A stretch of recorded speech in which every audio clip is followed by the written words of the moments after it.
Everyone wants to know what's going to happen next in America. Well, we know what's going to happen because it has happened in many places, in many times. And when you understand history, the future is not a mystery. So here's the historical pattern, 8 stages that consistently take place when a democracy chooses dictatorship. And there's much more cultural analysis at culturalperspective.com. So here's how it works. The first stage is pressure, an economic shock like the 2008 housing crisis, rising inequality, fear, cultural conflict. These stress the system and people stop trusting it. And that's how it began in the United States. 2008 shattered economic confidence. Inequality soared. Social media turned Americans against each other. Americans didn't want democracy anymore, they wanted revenge. Then comes the outsider. This is stage two, the anti system leader who promises to drain the swamp. Trump didn't rise because of policy, he's never had one. He rose because he promised to fix every problem, and he took action.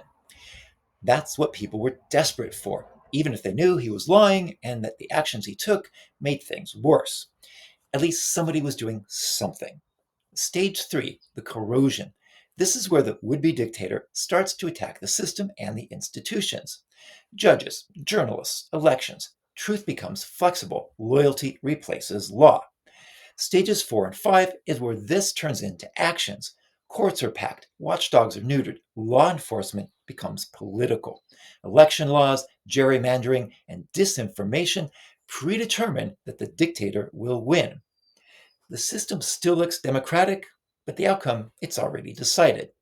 Stage 6, co-option and coercion. Power becomes personal. Loyalty is rewarded and opponents are punished. Violence becomes patriotic. And that's where fear replaces government. And stage 7, authoritarianism. At this stage, opposition exists, but it's only on paper, not in practice. Truth is whatever the leader says it is. And America isn't there yet, but it is definitively where it is going. But, but, once there is a dictator, the next stage is the fall of the dictator, stage 8. History tells us this is how it ends. Authoritarian systems fall the same way they rise, through crisis. Those in power fight among themselves, plus mass resistance. The question is never if the dictator will fall, it's simply when and specifically how he falls. Dictators and their supporters plan for stages 1 through 7, but they don't think about stage 8, or worse for them, what happens after. Do they really think that the populace will just forgive them and move on, pretend nothing happened? That never happens.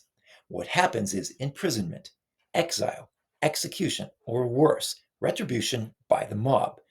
It's always the same story with the same unhappy ending for the dictator and his supporters.